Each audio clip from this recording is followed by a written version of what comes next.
Everyone, welcome to my channel. I am Simran Sahani. आज हम पढ़ने वाले हैं क्लास 10 इंग्लिश का chapter a question of trust.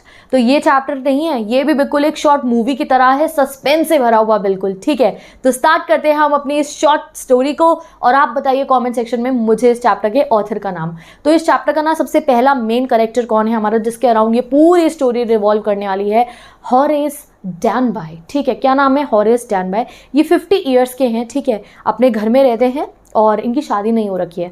घर में रहते हैं, इनकी हाउसकीपर है, इनके साथ में रहती है, इनकी बहुत चिंता करती है। इनको ना हे फीवर हो जाता है। हे फीवर क्या होता है? जैसे वो ना जैसे पोलन ग्रेन्स होते हैं ना, जो हमारे फ्लावर्स में से पोलन निकलते हैं, तो इनको उन फ्लावर्स के पोलन से एलर्जी हो जाती है। वैसे ये बिल्कुल फिट एंड फाइन है, ऐसा कुछ प्रॉब्लम नहीं है इनको, घर में अपने आराम से रहते हैं ये। ठीक है, बट इनको ना वो हे वाली एलर्जी है। ठीक है, थोड़ी कुछ फूलों से एलर्जी है। तो हॉरेस डैनबाई 50 साल का है, अपने घर में आराम से रह रहा है। एक मेड है, उनकी बहुत चिंता करती है और बस इनको वैसे लाइफ बिल्कुल सही चल रही है और थोड़ी थोड़ी एलर्जी हो जाती है। अगर काम की बात करें कि पैसा कैसे कमाते हैं, तो अच्छा खासा इनका बिजनेस है। किसका बिजनेस है? लॉक्स का। ठीक है, लॉक्स होते हैं ना ताले बनाने का, वो बिजनेस है इनका। और बिजनेस इनका अच्छा है, हम इसलिए भी कह सकते हैं क्योंकि 2 हेल्पर्स भी हैं इनके। तो अच्छा खासा इनका बिजनेस चल रहा है। सोसाइटी में इनकी काफ़ी अच्छी इमेज बनी हुई है, रिस्पेक्टेबल मैन की तरह। बट नहीं, ये हॉरेस डैनबाई की कहानी में थोड़ा सा ट्विस्ट है। ये कंप्लीटली ऑनेस्ट नहीं है। कंप्लीटली ऑनेस्ट क्यों नहीं है ये देखो, क्योंकि 15 साल पहले ना हॉरेस डैनबाई को जेल हुई थी और उस समय में इसने जेल की जो लाइब्रेरी थी वहाँ पे काम करा था। प्रिजन की जो लाइब्रेरी थी वहाँ पे एज अ लाइब्रेरियन काम करा था। 15 साल पहले इसे जेल हुई थी। तो जेल क्यों हुई थी? बेसिकली ये चोर था, इसलिए इसे जो है जेल हुई थी। एंड ये ना चोर अभी भी है, बस सोसाइटी में इसने अपनी इमेज बना रखी है कि मैं एक बहुत ही रेप्यूटेड आदमी हूँ और आराम से अपना बिजनेस चला रहा हूँ, रह रहा हूँ। नहीं, हॉरेस डैनबाई अभी भी एक बहुत ही शातिर चोर है। हर साल, ठीक है, हर साल ये एक चोरी एग्जीक्यूट करता है। एक तिजोरी लूटता है, एक सेफ, एक लॉकर लूटता है। जितना पैसा वो उससे कमाता है, यानी कि जितना पैसा लूट पाता है, उससे क्या करता है? अपना 12 महीने का खर्चा चलाता है और बाकी बचे हुए पैसों से क्या करता है? बुक्स खरीदता है। तो ये ऐसा वैसा चोर नहीं है, इसके काफ़ी अलग से शौक हैं। इसका शौक क्या है? ये चोरी क्यों करता है? रेयर एक्सपेंसिव बुक्स जो होती हैं ना, कलेक्टेबल बुक्स जो होती हैं, उनको खरीदने के लिए। तो ये हर साल प्लान करता है, बहुत अच्छे तरीके से एग्जीक्यूट करता है चोरी को। अभी तक हमेशा सक्सेसफुल हुआ है। चोरी करता है, आधा पैसे से अपने खर्चा चलाता है और एक बुक खरीद लेता है एजेंट के थ्रू।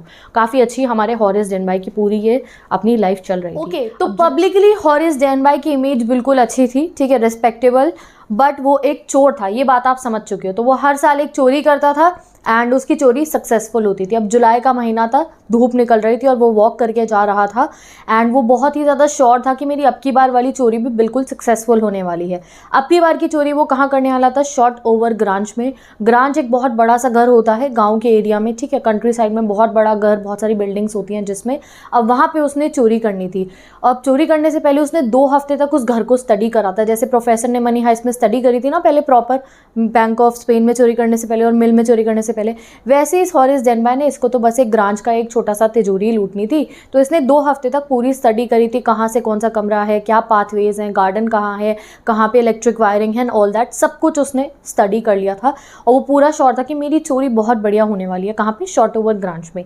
ये ग्रांच में कौन रहता था? जो लोग ग्रांच में रहते थे, यानी कि जो ओनर्स थे, अमीर अमीर लोग, वो सब लंदन गए हुए थे घूमने के लिए। और घर में सिर्फ 2 कौन थे? केयर टेकर्स होते हैं ना, जो वो थे। ठीक है, अब इसको पता था कि ये दोनों केयर टेकर्स जो है ये कुछ समय के लिए बाहर मूवी देखने के लिए जाएंगे, तो उतने समय में मैं इनके घर में जाके चोरी करने वाला हूँ। तो ही वॉज वेरी एक्साइटेड और सब कुछ बढ़िया चल रहा था। बट एक प्रॉब्लम हो रही थी, किसके साथ में? हॉरेस डैनबाई के साथ में। जैसे मैंने तुम्हें बताया, इसको पॉलन एलर्जी थी ना, वो जो इसको हे फीवर हो जाता था, जिसको छींकें आती थी, वो आसपास में इसके पता नहीं कुछ प्लांट्स हो गए, तो इसकी नाक में थोड़ी सी गुदगुदी हो रही थी, इसको छींक आ रही थी बार बार, ऐसा इसको लग रहा था। बाकी सब बढ़िया चल रहा था एज पर द प्लान। ठीक है, तो ये देखता है कि वो जो केयर टेकर्स थे वो जा रहे होते हैं और ये बहुत हैप्पी होता है। गार्डन की वॉल के पीछे से आता है, इसके हाथ में इसका बैग होता है जिसमें सारे के सारे बैग पे बैग होते हैं जिसमें सारे टूल्स होते हैं। तो बिल्कुल चोरी के लिए तैयार होता है ये। अब वहाँ चोरी क्या करने गया था गाइज? ये जो वो ग्रांच था उसमें एक सेफ थी, एक लॉकर था, उसमें 15,000 के ज्वेल्स थे। ठीक है, 15,000 के हीरे जवाहरात थे जिसमें। और वो बिल्कुल ही एक्साइटेड होता है चोरी करने के लिए, क्योंकि देखो अब जब अगर वो चोरी कर लेता ना ये 15,000 के सारे हीरो की, तो वो क्या करता, उसको बेच के उससे 5,000 रुपये कमा सकता था। तो कंफ्यूज मत होना, देखो चोरी की चीज़ है तो थोड़ी उसको प्रॉब्लम होगी, उसे बेचने में थोड़ी सस्ती भी बिके। तो टोटल वैल्यू कितनी थी? 15,000 थी, बट उन्हें बेच के वो 5,000 कमा लेता। और कमा के, जैसे मैंने आपको बताया कि ऐसा सिंपल सा चोर नहीं है, बड़ा ही अलग सा चोर चोर है ये चोरी करने के बाद कुछ पैसा अपने पास रखता है और बाकी पैसा ये एक्साइटेड था, अभी ऑटम आने वाला था। ऑटम पता है ना आपको, सीज़न होता है, ऑटम के सीज़न में 3 बढ़िया सी एक बुक किताबें आने वाली थी सेल पे, तो वो बहुत एक्साइटेड था, भैया 5,000 जब मेरे को मिलेंगे ना बेचने के बाद तो मैं फिर से एजेंट के थ्रू वो जो 3 नई किताबें आने वाली है उनको खरीद लूँगा। तो हॉरेस डेनबाय का मकसद क्या होता था चोरी करने का, वो अमेजिंग रेयर एक्सपेंसिव किताबों को खरीदने के लिए ही वो ऐसे बड़े बड़े घरों में चोरियाँ करता था। कौन? हॉरेस डेनबाय, ठीक है। तो वो देखता है घर के बाहर की जो हाउसकीपर है वो क्या करता है, जो चाबी होती है ना घर की, वो किचन का जो हुक होता है किचन के बाहर वाले डोर पे वहाँ टांग देता है और चला जाता है। अब जो है उसके पास पूरा मौका था, वो घर में एंटर करता है और वो चाबी उठाता है। तो वो ये बहुत ज़्यादा फिंगरप्रिंट्स का ध्यान रखता है, ठीक है। तो ये पहले ग्लव्स पहन लेता है जिससे चाबी पे इसके फिंगरप्रिंट्स ना पड़े, हुक उठाता है, हुक पे से चाबी निकालता है, ठीक है, किचन का दरवाज़ा खोलता है, किचन में एंटर करता है, ठीक है। अब जैसे ही किचन में एंटर करता है वहाँ एक छोटा सा डॉगी बैठा होता है, ठीक है। अब भैया घर में डॉग है तो वो एकदम से भौंकेगा ना, तो ये डॉग क्या करता है, नॉइज़ करता है और अपनी टेल को ऐसे वैग करता है, ऐसे टेल हिलाता है अपनी। तो यहाँ देखो ये इतना आप कह सकते हो प्लानिंग वाला चोर है, इसको उस डॉगी का नाम पता था, ये उसको बोलते हैं शेरी। शेरी डॉगी का नाम क्या है, शेरी है उस डॉगी का नाम। तो वो कहता है कि भैया अगर तुम्हें डॉग से अगर किसी बचना हो ना, किसी के घर के डॉग से, तो तुम्हें उसका सही नाम पता होना चाहिए और उससे थोड़े से प्यार से डील करो, वो डॉग आपको कुछ नहीं कहेगा। तो इसने इतनी अच्छी 2 हफ्ते तक क्या कर रहा था, ये सब बातें तो जान रहा था। तो 2 हफ्ते तक उसने ये भी पता लगा लिया था कि ये जो डॉग है उसका नाम क्या है, शेरी। तो वो कहता है ऑल राइट शेरी, ऑल राइट, अरे कुछ नहीं हुआ शेरी, कुछ नहीं हुआ, और शेरी चुप हो जाता है। अब वो चोरी कहाँ करनी थी, वो जो ड्राइंग रूम था उस घर का, उसमें एक सेफ थी। सेफ कहाँ थी, एक ओल्ड सी पिक्चर थी, जैसे आप देखो कोई पुराने ज़माने की पिक्चर है, उसके पीछे वो सेफ छुपी हुई 15,000 वाले ज्वेल्स थे, ठीक है। अब गाइज वो चोरी करने के लिए बिल्कुल रेडी था, बट देखो वहाँ पे एक प्रॉब्लम हो रही थी उसके साथ। वहाँ सामने एक टेबल था, उस टेबल पे ना एक बाउल पड़ा हुआ था, उसमें काफ़ी सारे फूल थे, और जैसे कि आपको पता है कि उसको एलर्जी थी, तो इस वजह से उसे बार बार ना छींकें आ रही थी, बट फिर भी वो अपना काम कर रहा था। वो अपना बैग नीचे रखता है, अपने सारे टूल्स निकालता है, किसके, वो तिजोरी खोलने के लिए। और तिजोरी खोलना उसके लिए कोई बहुत बड़ी बात नहीं थी, उसके बाद 4 घंटे थे तिजोरी खोलने के लिए, और वो तो डील ही लॉक्स में करता है, जैसे मैंने आपको बताया उसका बिजनेस है ये लॉक्स वाला, तो उसके लिए कोई बड़ी बात नहीं थी चोरी करने के लिए वो सेफ को तोड़ना। आराम से वो जो है सारे के सारे जो है लॉक तोड़ देता तिजोरी के और चोरी कर लेता। इवन वो जो घर था ना उसका बर्गलर अलार्म भी बहुत बेकार था। बर्गलर अलार्म होते हैं अमीर लोगों के घरों में कि वो अलार्म बजा दो पुलिस आ जाएगी, बट इस घर का बर्गलर अलार्म भी बिल्कुल ऐसा ही था, इतना हाईटेक नहीं था, तो ये उसकी वायर भी काट देता है। बट एक प्रॉब्लम बार बार हमारे इस हॉरेस के साथ हो रही थी। हॉरेस डेनबाय कुछ भी आप कह दो, इसे छींकें आई जा रही थी बार बार। छींकें क्यों आ रही थी, वो जो सामने फूल पड़े थे उसकी वजह से इसको बार बार छींकें आ रही थी। ओके, तो हॉरेस अपना जो है अच्छे तरीके से चोरी करने वाला होता है, बस उसे एक प्रॉब्लम होती है। वो क्या था, वो सामने वो जो टेबल पे जो बाउल में जो फूल थे उसकी वजह से उसे छींकें आ रही थी। तो वो क्या करता है, हैंकी लेके अपने बांधने की कोशिश करता है जिससे उसको वो स्मेल नहीं करेगा फूल को, तो छींक नहीं आएगी। इतने में ही उसको ऊपर से आवाज़ आती है। क्या आवाज़ आती है, कोई उससे पूछता है ऊपर से क्या कि ये हे फीवर हो रहा है तुम्हें या कोल्ड हो रहा है, जुकाम हो रहा है तुम्हारे को। तो हॉरेस एकदम से घबराता है पर रिप्लाई कर देता है हे फीवर है मेरे को, यानी कि मेरे को वो जुकाम नहीं है, मेरे को सिंपल वाला ये जो एलर्जी होती है ना फूलों से वो है। तो वो आवाज़ उसे रिप्लाई करती है कि अगर तुम पता लगा लो कि ये कौन से प्लांट से तुम्हारे को हो रहा है, कौन से फ्लावर से तुम्हारे को ये एलर्जी हो रही है, तो तुम ट्रीटमेंट अपना कर सकते हो और तुम्हें शायद डॉक्टर को दिखा देना चाहिए, मुझे ऊपर तक तुम्हारे छींकने की आवाज़ आ रही है। वो आवाज़ कैसी थी, बहुत ही काइंड फर्म सी आवाज़ थी, ठीक है, जेंटल काइंड सी आवाज़ थी वो।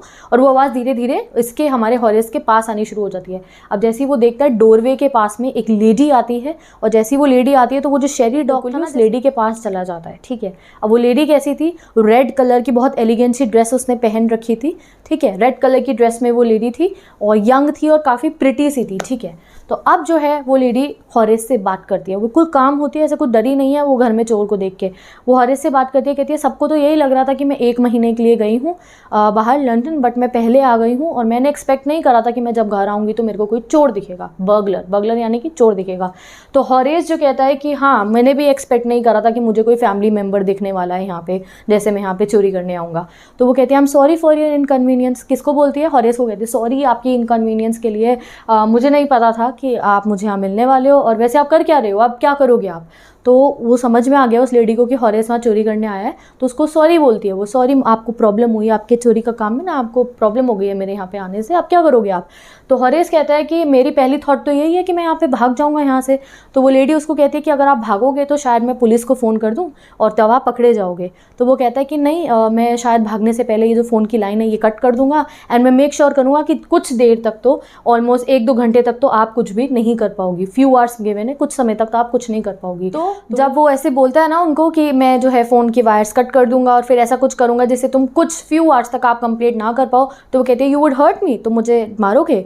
तो कहते हैं नहीं, मैं तुम्हें डराने के लिए कह रहा था, I was trying to frighten you, ठीक है। वो कहते हैं मैं नहीं डरी। तो देख रहे हो ये लेडी कैसी है, कुछ नहीं, सीधा उसके मुंह पे कहती है मैं नहीं डरती तुमसे, तुम मुझे नहीं डरा रहे हो। तो हॉरेस जो है गाइज अब सोचता है अपने मन में कि भाई मैं ना इनसे अच्छे से डील करता हूँ तो शायद ये मुझे यहाँ से जाने दे, ठीक है। अगर मैं इससे अच्छे तरीके से डील करूँगा, प्यार से बात करूँगा, तो शायद ये मुझे जाने दे। फिर ये उस लेडी को कहता है कि देखो मैं कुछ नहीं कर रहा हूँ, मैं अभी ना यहाँ से चला जाता हूँ, तो मुझे यहाँ से जाने दो, मैं कोई चोरी वोरी नहीं करूँगा, मैं जा रहा हूँ यहाँ से। तो वो लेडी की वॉइस एकदम से ना शार्प हो जाती है, थोड़ा जैसे गुस्से में हल्की सी शार्प वॉइस हो जाती है ना, तीखी हो जाती है उनकी आवाज़, और वो कहती है क्यों जाने दूँ मैं तुम्हें यहाँ से, तुम अभी मेरे घर में चोरी नहीं करोगे तो क्या हुआ, तुम अभी कहीं और जाके किसी और के घर की सेफ तोड़ के चोरी करोगे। तुम्हारे जैसे लोगों को सोसाइटी से मुझे बचाना है, तुम्हारे जैसे लोग लोगों के घरों में चोरियाँ करते, तो मैं तुम्हें नहीं जाने दूंगी। तो हॉरेस हंसता है, कहता है अरे मैडम मैं वैसे टाइप का आदमी नहीं हूँ, मैं एक बहुत ही अच्छे पर्पस के लिए चोरी करता हूँ, और वो पर्पस तुम्हें तो पता है ना, वो बुक्स वाला उसका पर्पस है अपना। कहता है मैं बहुत अच्छे पर्पस के लिए चोरी करता हूँ और मैं ऐसे ही लोगों के घर में चोरी नहीं करता हूँ जिनमें बहुत ज़्यादा पैसा होता है ना, बहुत ही ज़्यादा एक्सट्रीम वाला, मैं उन्हीं के घर पे चोरी करता हूँ। और देखो मेरे को ना प्रिजन के बारे में सोच के भी, जेल के बारे में सोच के भी मुझे इतना गंदा लगता है। तो वो अपनी बात बता रहा होता है उस लेडी को, तो वो लेडी हंसती है, ठीक है। और हॉरेस एक तरीके से उसको बैक करता है, यानी कि उसको ना प्लीड करके कहता है कि भाई मुझे जाने दो, मैं तुम्हें प्रॉमिस करता हूँ मैं कभी भी आगे से चोरी नहीं करूँगा। अब वो लेडी जो है उसको देख रही होती है, देख रहे हो वो लेडी इतनी कॉन्फिडेंट है, बिल्कुल नहीं डर रही है। हॉरेस को देख रही है और उसको जाके कहती है तुम्हें जेल से कुछ ज़्यादा ही डर नहीं लगता है अनंशु, तुम्हें बहुत डर लगता है ना जेल से। और जो है हॉरेस के पास जाती है और कहती है पता नहीं क्यों मुझे हमेशा ऐसे टाइप के लोग ही पसंद आते हैं। कैसे टाइप के? ये चोर वाले टाइप के, जो गलत होते हैं लोग, ठीक है। आई डोंट नो मुझे ऐसे लोग ही क्यों पसंद में आते हैं। तो अभी तुम समझते रहो कि ये इनकी बातचीत चल रही है। हॉरेस प्लीज़ कर रहा है कि प्लीज़ मेरी कंप्लेंट मत करो, मुझे यहाँ से जाने दो, मैं कुछ नहीं करने वाला हूँ। और वो लेडी क्या कह रही है कि नहीं मैं तुम्हें नहीं जाने दूंगी, तुम सोसाइटी में कहीं और जाके चोरी करोगे एंड ऑल दैट। ऐसी ऐसी इनकी बात चल रही है। अब इतना ही होता है कि वो लेडी सिंपल अपना आगे जाती है, वहाँ पर एक सिल्वर बॉक्स पड़ा होता है, ठीक है, वहाँ रूम में, उसमें उस सिल्वर बॉक्स में से सिगरेट निकालती है एंड वो सिगरेट पीने वाली होती है। तो हॉरेस सोचता है कि अगर मैं फिर से इनके साथ थोड़ा पोलाइट रहूँगा तो शायद ये मुझे जाने दे। तो वो अपना ग्लव्स निकालता है और अपना लाइटर निकालता है और उस लेडी के लिए सिगरेट को जलाने वाला होता है वो, ठीक है। तो वो सिगरेट को जला रहा होता है और उसको कहता है कि तुम मुझे जाने दोगी ना यहाँ से, ठीक है। तो हॉरेस को अभी लग रहा है कि ये जो लेडी है ये मेरी बातों में आ गई है, ये मेरे साथ पोलाइट हो गई है, शायद ये मुझे जाने दे, मुझे कुछ भी ना कहे। तो उसका ऐसे सिगरेट जो है ऐसे लाइटर से जलाता है और कहता है तुम मुझे जाने दोगी ना यहाँ से। तो वो लड़की कहती है हाँ, बट अगर तुम मेरे लिए कुछ करोगे तभी मैं तुम्हें यहाँ से जाने दूँगी। तो हॉरेस कहता है अरे जो आप कहो मैडम जी, जो आप कहोगे मैं वो करूँगा, बस आप मुझे यहाँ से जाने दो, ठीक है। तो अब वो मैडम बताती है, वो लेडी इन रेड, ठीक है, वो बताती है कि देखो जब मैं यहाँ से जाने वाले थे ना हम लोग लंदन, तो मैंने अपने हस्बैंड को प्रॉमिस करा था कि जितनी भी ज्वेलरी है सेफ़ में वो मैं बैंक में रखवा दूँगी और फिर हम जाएंगे। बट मैं बैंक में सारी जो है रखवाना भूल गई थी, ये सारी की सारी ज्वेलरी वो इसी सेफ़ में है और आज शाम को मुझे पार्टी में जाना है। बट बोलते ही चुप हो जाती है। तो फिर हॉरेस कहता है बट आप ये तिजोरी का नंबर भूल गई हैं, है ना। तो लेडी कहती है हाँ। तो बेसिकली उसने क्या बताया हॉरेस को कि मेरे हस्बैंड ने मुझे कहा था बैंक में रखवा देना सारी ज्वेलरी, बट ज्वेलरी सेफ़ में ही है और मुझे शाम को जाना है पार्टी में, तो मुझे ये ज्वेलरी चाहिए, बट अभी मुझे सेफ़ का जो नंबर है वो याद नहीं है। तो हॉरेस कहता है अरे आप चिंता मत करो, आप इसका नंबर भूल गई हो, कोई बात नहीं, मैं कुछ देर में ही ये जो सेफ़ है इसको खोल दूंगा, ठीक है, बस मुझे 1 घंटा दो, बस ये सेफ़ टूटेगी और मैं आपको सारी की सारी ज्वेलरी दे दूंगा। तो वो जो है लेडी कहती है अरे कोई बात नहीं, तुम सेफ़ टूटने की चिंता मत करो, अगर सेफ़ टूटेगी तो मेरे हस्बैंड तो अभी काफ़ी दिनों में आएंगे, तब तक मैं इस सेफ़ को दोबारा से जुड़वा लूँगी, ठीक है। तो यहाँ पर उस लेडी की और जो है हमारे हॉरेस की नेगोशिएशन हो गई है।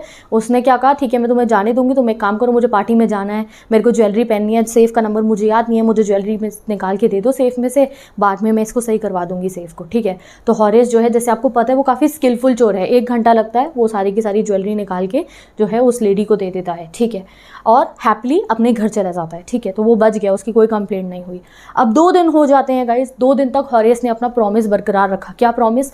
कि आगे से वो कभी भी चोरी नहीं करेगा, जो प्रॉमिस उसने लेडी इन रेड यानी कि वो जो रेड ड्रेस वाली लड़की थी उसको करा था। 2 दिन तक वो कोई चोरी नहीं करता, बट धीरे धीरे उसको ना मन में परेशानी होनी शुरू हो जाती है। उसे लगता है अरे वो 3 बुक जो अभी लॉन्च होने वाली है वो तो मैं नहीं खरीद पाऊंगा अगर मैं चोरी नहीं करूंगा।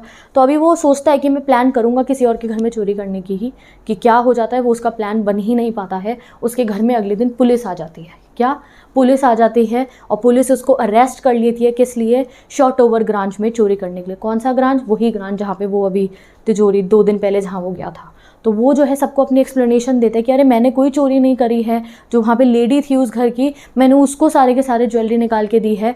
नहीं, कोई उसकी बात नहीं मानता है, क्योंकि वहाँ पूरे के पूरे घर में उसके सारे फिंगरप्रिंट्स मिल जाते हैं और उसे जेल में डाल दिया जाता है। उस घर की जो असली वाली लेडी थी, यानी कि समझ गए, जो उस घर की असली मालकिन थी, वो भी इस बात पे यकीन नहीं करती है। क्यों? क्योंकि वो तो एक बहुत बूढ़ी सी लेडी थी।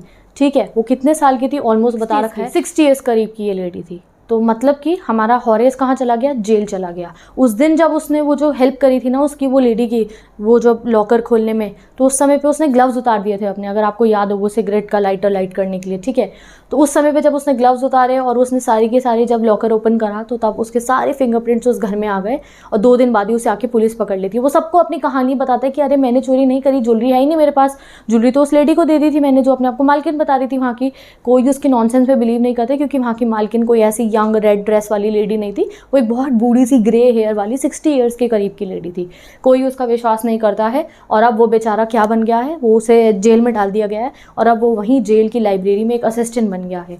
और हमेशा वो ना बैठे बैठे सोचता रहता है, जैसे आप इस फोटो में देख सकते हो, बैठे हुए सोचता रहता है उस लेडी के बारे में कि भाई कितनी चालाक थी वो मेरे ही प्रोफेशन की थी और उसने मुझे कैसे ट्रिक कर दिया, मेरा पागल बना दिया, और कैसे वो चली गई। और आगे से अब कभी भी अगर उसको कोई ऑनर अमंग थीव्स के बारे में कहता है तो वो बहुत ही चिढ़ जाता है। अब ये काफ़ी कंफ्यूजिंग होगा, what is honour among thieves, तो मैं आपको ये समझाती हूँ। यहाँ आप देखो ऑनर अमंग थीव्स का मीनिंग। ये देखो, चोरों की दुनिया में भी ऐसा कहा जाता है कि एक कोड ऑफ कंडक्ट होता है, जिसमें जैसे एक चोर जो है दूसरे की तरफ गवाही नहीं देखा या एक दूसरे की चीज़ें नहीं चुराएंगे, ऐसा एक टाइप का कोड ऑफ कंडक्ट होता है बिटवीन द चोर्स। ठीक है, जिसको कहा जाता है ऑनर अमंग थीव्स। बट उस लड़की ने क्या करा? उस लड़की ने ट्रिक कर दिया हमारे चोर को ही। तो इसलिए वो जो चिढ़ जाता है आज के बाद, कभी भी अगर कोई वहाँ जेल में कोई बात कर रहा होता है ना ऑनर अमंग थीव्स की, किससे? हमारे हॉरेस से, तो हॉरेस चिढ़ जाता है क्योंकि उस लड़की ने उसे ही ट्रिक कर दिया। वो तो बता देती है आगे, मैं भी चोर हूँ, तू भी चोर है, चल भैया दोनों मिल बांट के चोरी कर लेते हैं। बट नहीं, वो लड़की तो हॉरेस का पागल बना देती है और उसे ही फंसवा देती है। ठीक है, तो इसलिए वो अब आगे से चिढ़ जाता है हमेशा थीव्स की बात सुन के, और बैठे बैठे उस लड़की के बारे में सोचता रहता है, वो रेड ड्रेस वाली क्लेवर लड़की जो हॉरेस को फंसा देती है। तो विद दिस ये आपका चैप्टर भी कंप्लीट हो जाता है। तो आई होप आपको ये चैप्टर काफ़ी इंटरेस्टिंग लगा होगा। और सच्ची बताओ, क्या तुम्हें शक हो रहा था उस गर्ल पे, जब जैसे मैं आपको एक्सप्लेन कर रही थी कि वो ऊपर से आती है, देन उसको भी शेरी से बात करना आता था, उसको भी शेरी का नाम पता था एंड ऑल दैट। क्या तुम्हें शक हुआ कहीं पे भी कि ये वो लेडी नहीं है, घर की असली मालकिन नहीं है? हुआ था तो बताना मुझे कमेंट सेक्शन में। एंड ऐसे ही हम बाकी के चैप्टर्स इतने ही डिटेल में पढ़ते रहेंगे। तो with this bye bye, take care and best of luck. मैं मिलती हूँ आपसे नेक्स्ट वीडियो में, जहाँ हम अब अपना नेक्स्ट चैप्टर कंटिन्यू करेंगे। तो अगर आपको बाकी के चैप्टर्स पढ़ना है, डिस्क्रिप्शन बॉक्स में प्लेलिस्ट गिवन है, क्लास 10 की भी, SST की भी, इंग्लिश की भी, तो सारे चैप्टर्स आप जाके पढ़ सकते हो। और अगर नोट्स चाहिए, इंपॉर्टेंट क्वेश्चन चाहिए, तो उसके लिए मेरे इंस्टाग्राम ID का लिंक गिवन है, जहाँ पे आप सारा स्टडी मटेरियल एक्सेस कर सकते हो। ओके, तो bye bye, take care, best of luck. मैं मिलती हूँ आपसे नेक्स्ट वीडियो।